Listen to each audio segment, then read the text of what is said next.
execution. My name is Lauren Duncan, and I'm the Managing Director and the Senior Pipeline Planner with Linear Project Americas. I trust everybody as well this morning.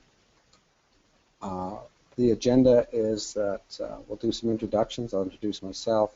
We'll have an overview of the industry and the challenges with planning and pipelines.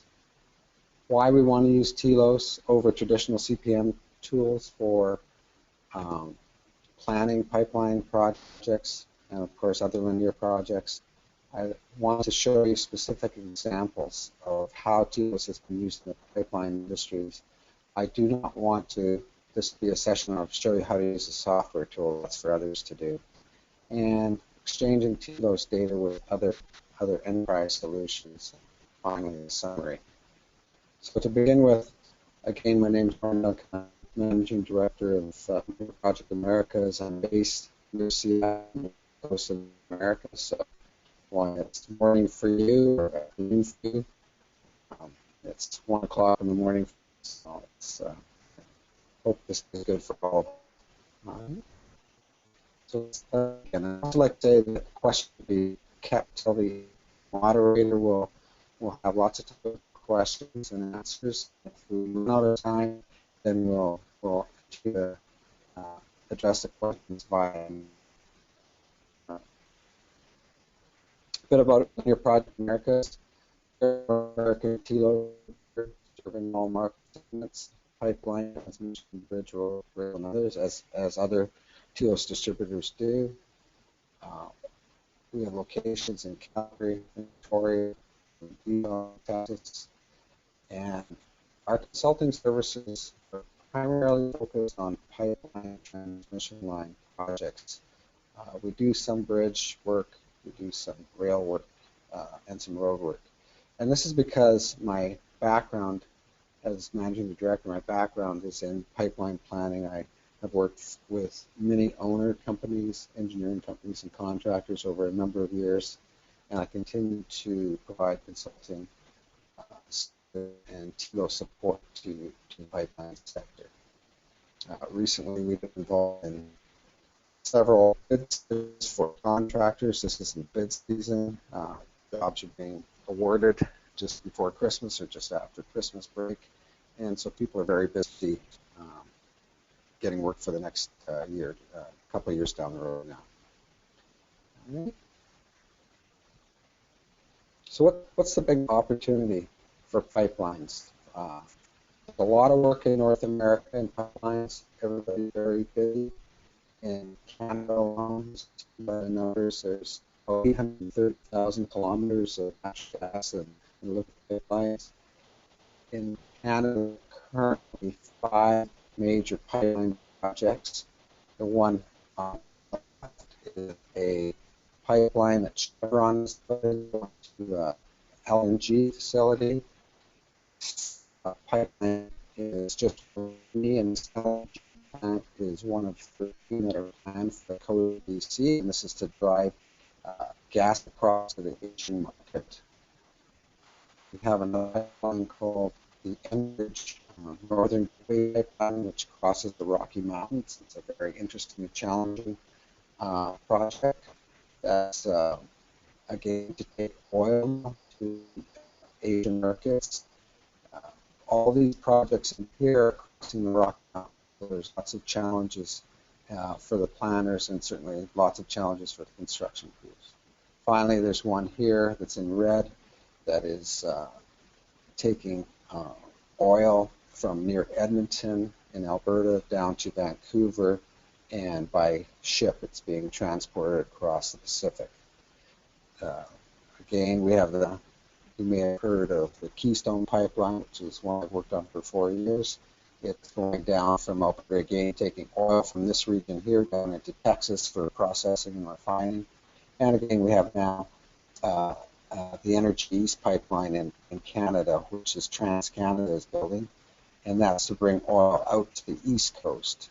The issue we have in Canada is that we're having trouble building this pipeline, and so Canadians are either going to send oil to the west or oil to the east, and there's several initiatives around that.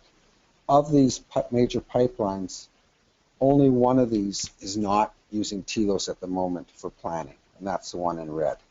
We're working and having discussions with that company. But in addition to these major projects, there's hundreds of other pipeline projects underway or being planned for the next several years.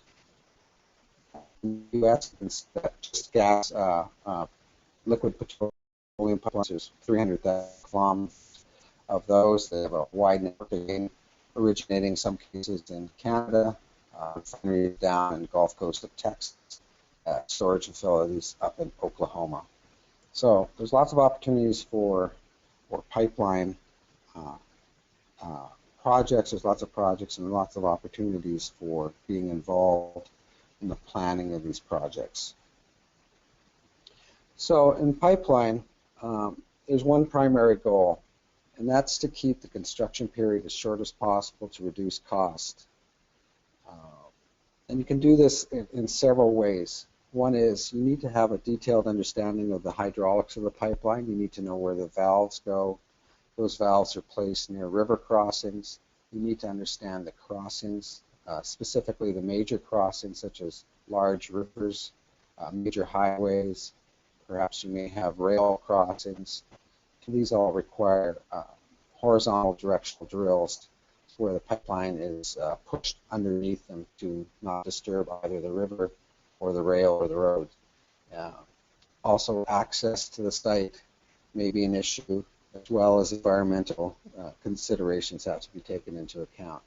All these things play a major force in your planning of your pipeline. You'll see in the examples I'll show you exactly what I mean. Now, when you start planning out your pipeline project, you have to look at again with the goal to reduce the construction period. You can do that in several ways. One is to increase the crew size, which would increase the work rate of each crew. Or you may want to increase the number of crews working in multiple areas in different directions, perhaps, all to decrease time in the field. And finally, you want to look at minimizing travel time for work crews by carefully planning camp locations so that you get the most work time available, especially this time of year where we're approaching the shortest day of the year. In northern Canada, you get about 7 hours of work per day, and you need to plan where your crews are. So the other challenges with pipelines is that the season in which you build a pipeline affects your productivity. Again, as you can imagine, as I just said, that when you build in the winter in Canada, first of all, the temperatures, extreme temperatures, reduce the productivity rate. The short day length reduces the time per day of crews working. And because most of this construction in the north is in very wet areas, boggy areas, that this construction season is very short. Typically, it starts about this time of year, right now, and then has to stop by mid-March, or the equipment will sink into the bogs. If you're building in a greenfield project, which means that there's already pipelines there, maybe you're working in an existing pipeline corridor, that's easier to manage than working in a brownfield, or working in a brownfield. So greenfield projects are new projects, new areas, and brownfield are existing projects. And it may help with the availability of the land and the access to the land. Again, there's major crossings which are a concern in pipelines, water, rail, as I said. In mountain areas such as the Rocky Mountains or other mountain areas in the world, there may be aerial crossings because they cannot disturb the creeks, or the valleys are too steep, they can't work the equipment up the slopes, so they're going to build a simple, if you will, bridge to support the pipeline going across a very steep gully. And in some cases, such as the Northern Gateway pipeline, it has several tunnels, so rather than trying to go over the mountain range, they're going to tunnel through it and push the pipeline through the tunnel. Types of ways you deal with water crossings, you can have directional drills, which are very complex. You know, open cut, where you're just blocking the stream and pushing the pipeline through it, or you could bore under smaller obstacles, such as minor roads. And again, environmental and other constraints are considered an issue, and the access to the roadway. So to give you an example of some of the companies using TILOS for pipeline planning, this is a sample. We have a mixture here of owner companies such as TransCanada, Hess, Williams, Enbridge. We have engineering companies such as Worley Parsons, Dantec, Gulf Interstate, lots of different contractors. And so you see they see some advantage, obviously, in using TILOS. And quite frankly, from my work in the field in pipeline planning on projects, most of the construction managers are doing very simple March charts. They're doing a very manual approach to TILOS by marking up alignment sheets. And alignment sheets are sheets that describe small sections of the pipeline as you go past it. So why are these companies using TILOS for pipeline planning and they're not solely using primavera? Well, as you see, the primary driver is that planning a pipeline is all about stakeholder collaboration and being able to visualize the project. And in a pipeline job, not do that using Primavera or Microsoft Project. Those tools are very capable tools, sure, for facilities, but never designed for linear projects. They don't understand distance. Therefore, you can't incorporate into your plan and understand the issues such as crossings, such as environmental windows, such as other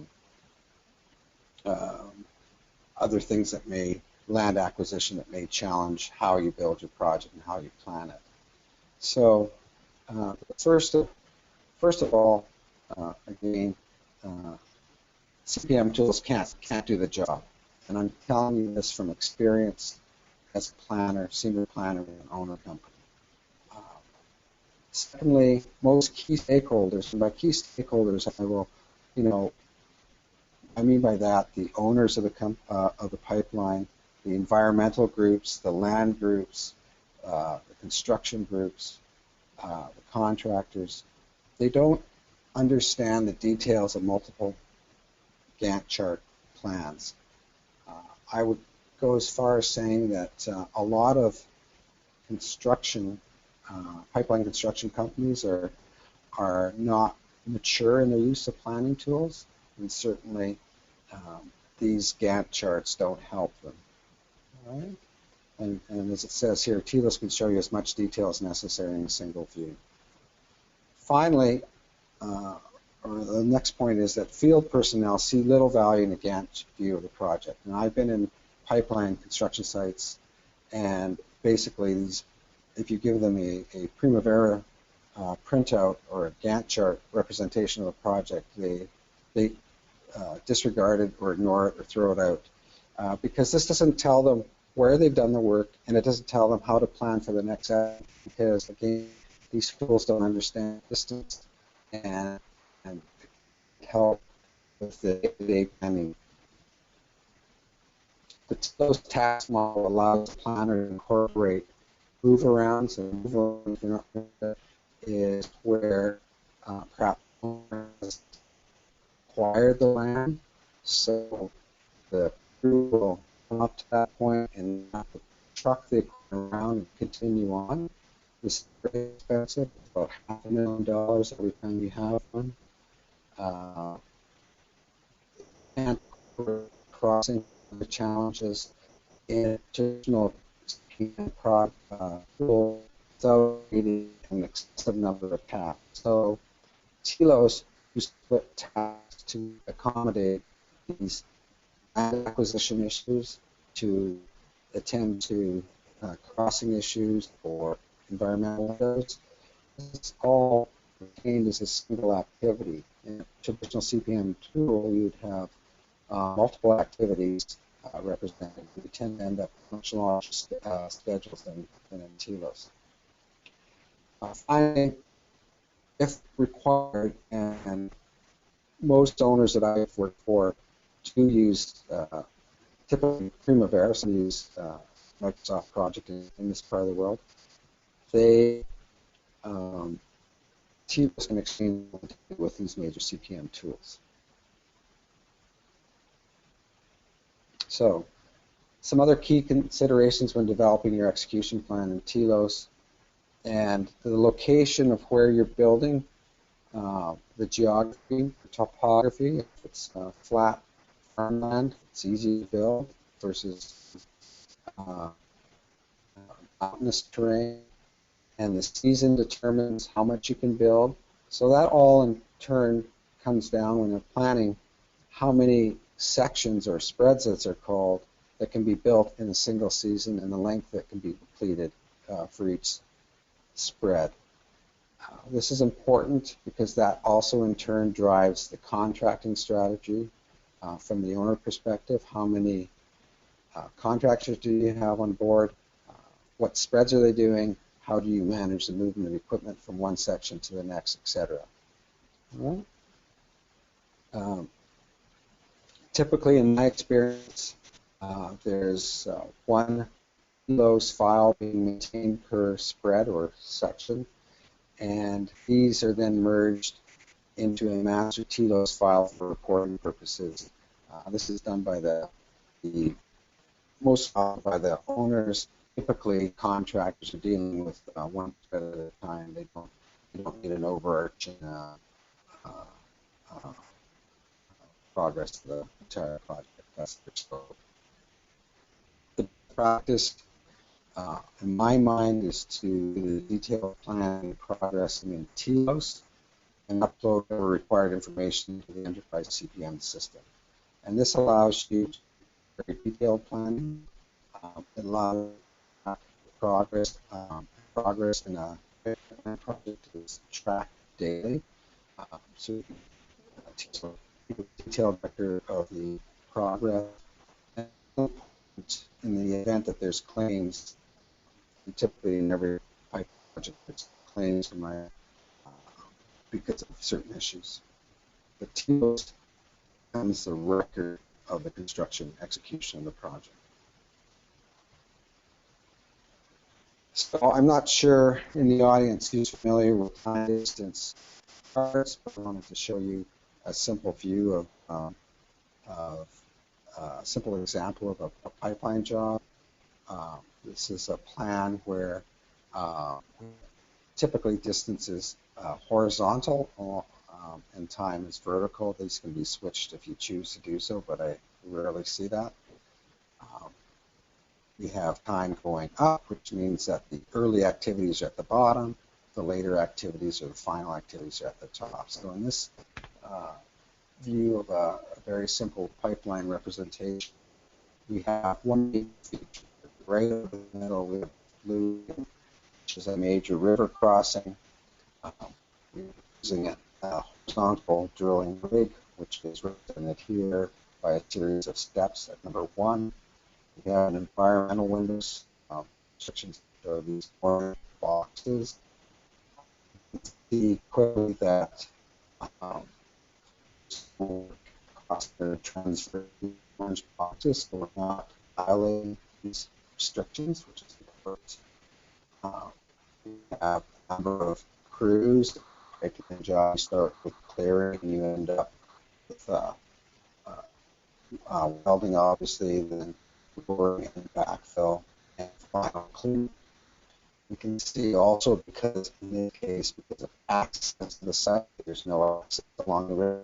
It comes in the left and works towards the river, and then a crew are working from the right back towards the river. So all the work is towards the river from either side of the river. In the time distance chart, the slope of the line indicates to you how fast the crews are working. And you can immediately see if there's an issue with work rates that these lines cross over, and I don't see any line crossing over here. And finally, we have the hydro test plan that the engineers have designed based on hydraulics and topography and water sources. And so we can see that after they build and bury the pipe, they test it, pressure test it to make sure it's not leaking, and they tie it in at the valves. At the top here, an element here in this simple plan is an elevation.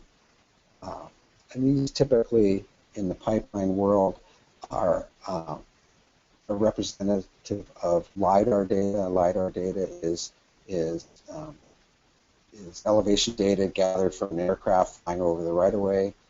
Surveyors provide that and generate that in an Excel format. It's very easy to incorporate into TILOS.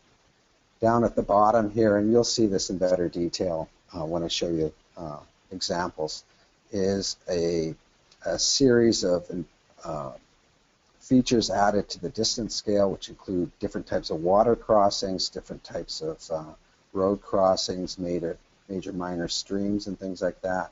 The idea in TILOS and in March charts is you don't want to clutter the background of your time distance cell too much.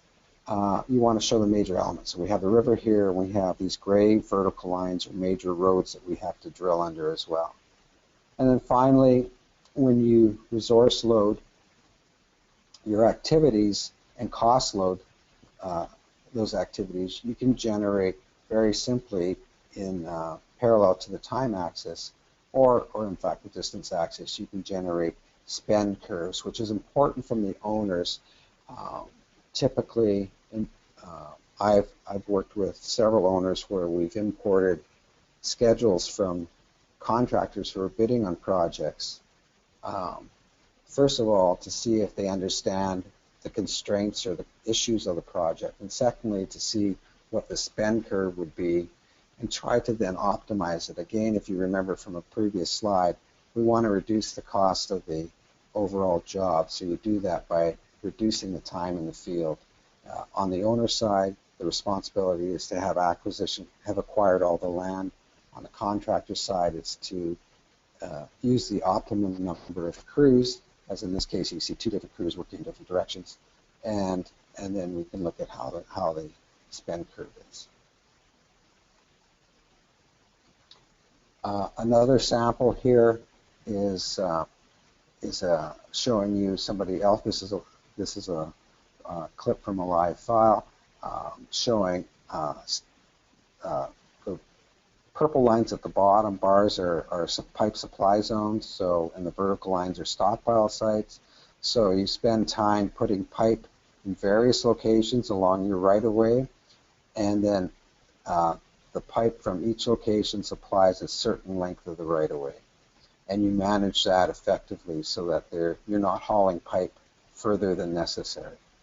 So this is a very interesting feature. I've done this on a project as well, and some people like to show that. Here are valves shown as vertical structures on your pipeline, pardon me, and all the mainline crews being clearing, welding, lowering in, backfill, etc. And again, here's a hydro test plan represented by blue rectangles based again on the hydrology and the topography. We'll see more of this in a few minutes. A third example of a pipeline, and this is showing you the execution of a job. This is a job that completed 6 months ago, and what we see here is we have all our activities. This is very early on after the job started. These horizontal blue bars are the Christmas break, so nobody's working over Christmas. But we can see this this green line, which is clear and grub, which is an early activity. There's already been progress. And you see there's progress over here. There's progress over here where we see these small lines, and there's progress down over here.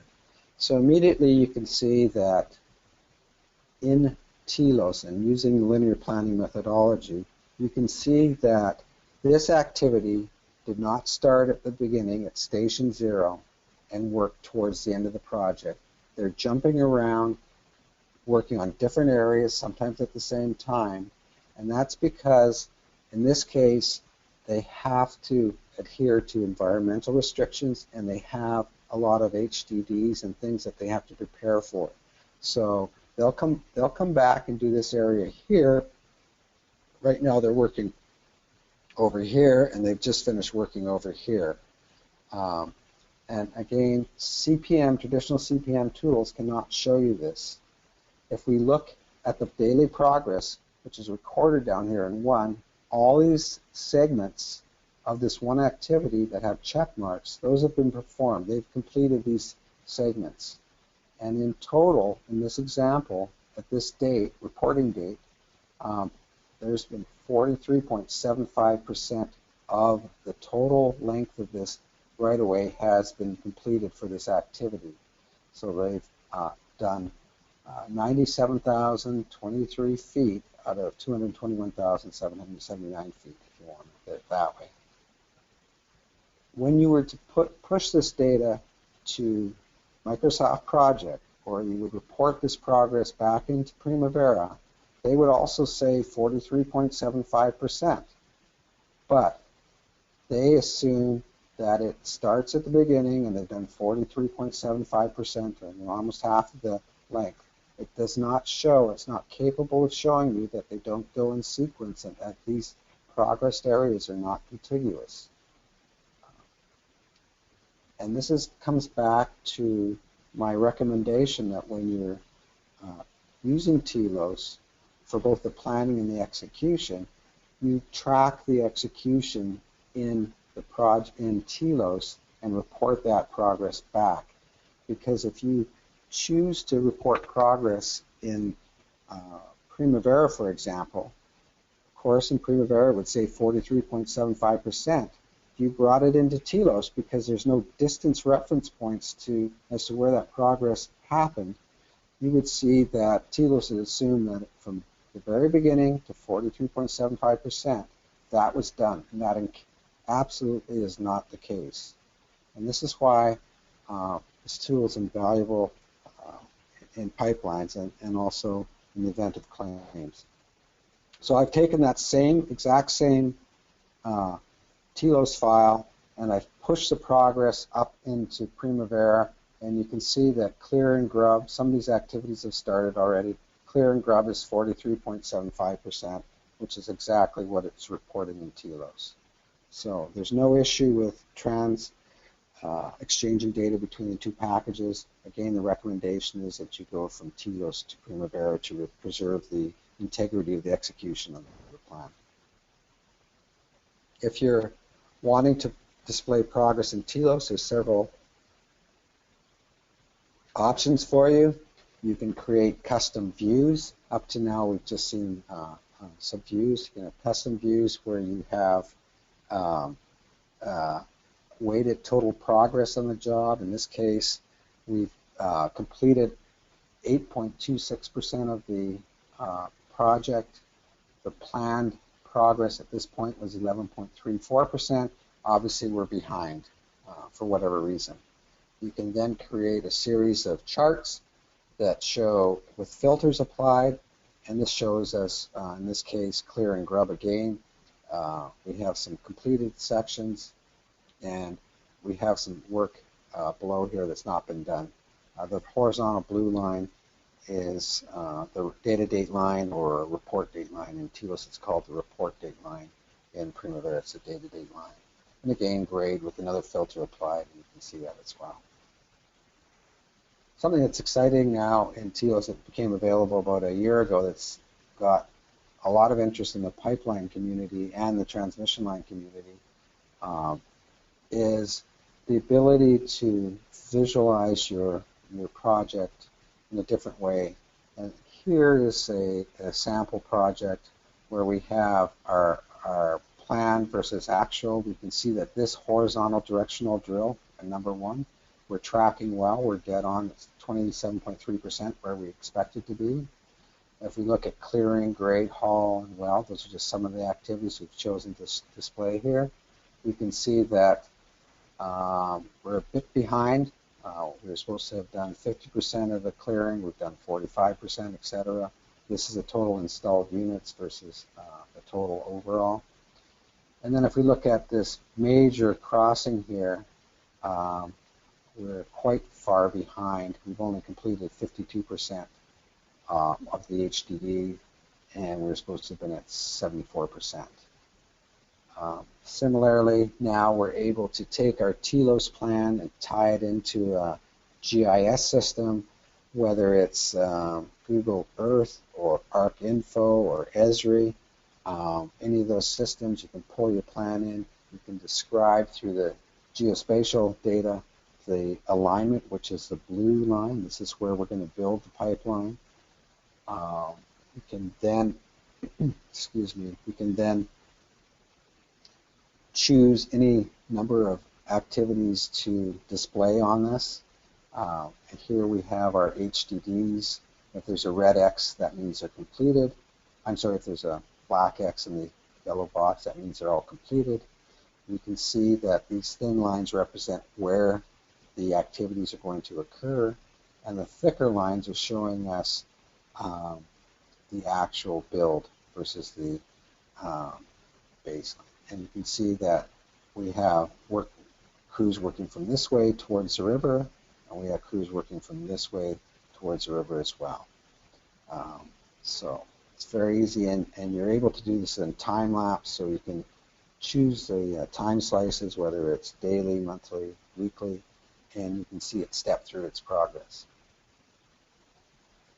Okay, I want to just exit out of this for a minute and show you some examples. First of all, I want to show you this example. This is one that we, This is one that we saw in the clip, and this, it's out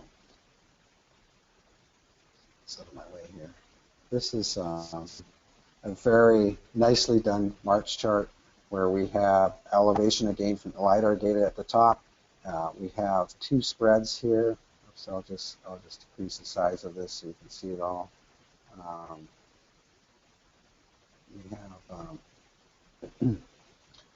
one spread here, and then another spread here, and so we complete the work over on the right-hand side, and then come back and do this in the work on the left-hand side. And you can see again we have stockpile sites at various locations. We have valve installations, all our mainline crews, the small blue vertical rectangles are road bores, and then we have this repeated again. And this is reflecting the execution plan. And again, you have to keep in mind your audience. And in my experience, only the planner who's worked in Primavera and maybe one eager young engineer understands the Gantt chart and all its nuances. Here in this view, and you can have as many views as you want, you can clearly see the construction execution plan being replicated here.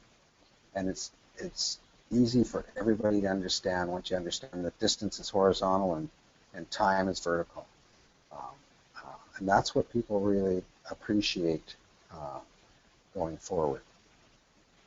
If we look at another couple of examples, here's an example again of a pipeline project with various crews. Each of these are separate time distance cells with filters applied, and we can see that TILOS is reporting, this is the date line, this again is the blue line, is that 68.43% complete, and they've installed 389,800 feet. And it's forecasting the end date based on this production rate. So the work over here above the date line has not been done. Yeah, pardon me. And so we can see all this. Again, I won't spend too much time on that one. An interesting thing with TILOS, if we look at this, this is again a live sample. One of the projects I worked on. I've applied a filter, so only the automatic welding crew is shown. The automatic welding crew is the most expensive crew out there on a day-to-day basis. And in TILOS, we're able to define cost buckets. And so here, for example, if I just zoom in a bit, you can see that these cost buckets are, what's the cost of surveying? We have surveyors out in the right of way. What's the base lay price? So you take the per meter price of the pipe and you divide it into various, based on weighting, various chunks. So for instance, welding is typically about 18% of that cost per meter.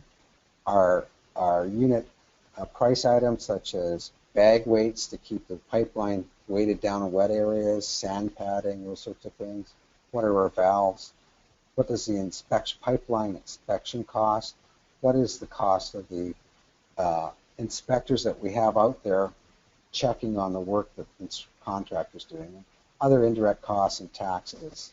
You see, it builds these histograms, and these histograms could be even man hours, and that's typically man hours are used to calculate camp sizes at peak man hour usage. But the interesting thing here is if you resource load this and you start moving your plan around to optimize your plan, and you press F5, these histograms are all dynamically recalculated.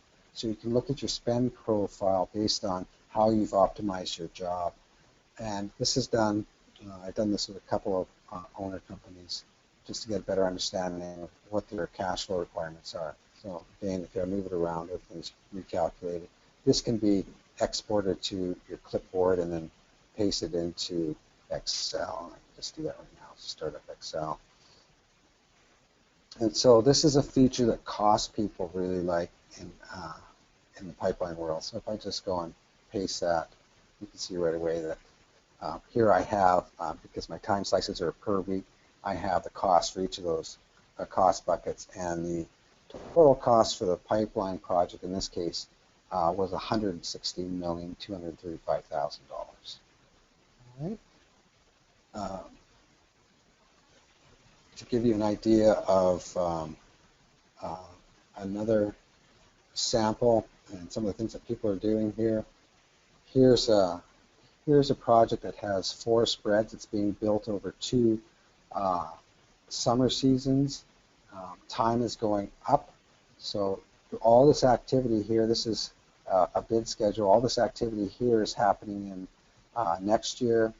There's a winter season here where there's some then the only building that's going on over here on the right-hand side during that first winter, and then the second summer they're building at the same time. So they have, and you can see time is horizontal. You can see that they have crews working over here and crews working over here, and then the orange boxes just represent hydro test plan in a simple form because we don't have the hydraulics figured out yet. We have TILOS creates legends very easily. You can include maps, you can include crossings, etc. as you like. I just want to now switch to another sample. This is a pipeline project that at this point was under construction. I showed you some of this earlier. There are these gray boxes represent large marshy areas where there's been HDDs under them. You can see they're almost side by side. You can see there's small sections where they can do some mainline work, and then they have to go under the water again, etc. Now, again, the horizontal blue boxes, blue bars are Christmas break. So here's a baseline schedule that has some progress on it. All right, there's some start milestones. There's a notice proceed milestone, so they got notice to proceed, which means they can start putting their equipment and pipe out on the right of way. And then there's the finish milestones here with some valves. These vertical lines are valves, etc.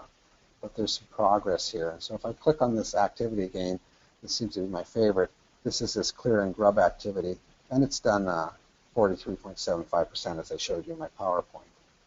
Now the interesting thing is, because in this project, in this company is using TILOS for detailed planning, it's using TILOS for progressing, and we worked with this company for the last 3 years to get the process, to help them develop the process.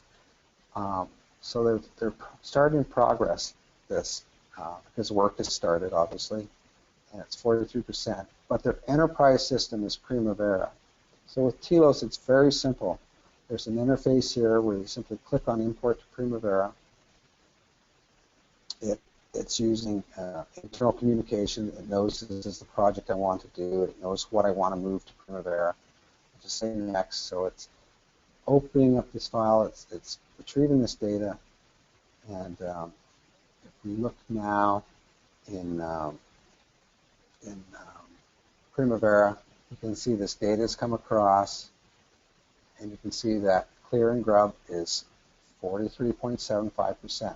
So this owner company uses Primavera as their enterprise system because they're building compressor stations, they're building pump stations, they're doing all sorts of tank farms and infrastructure. Pipelines, why major part of their business is not their only business.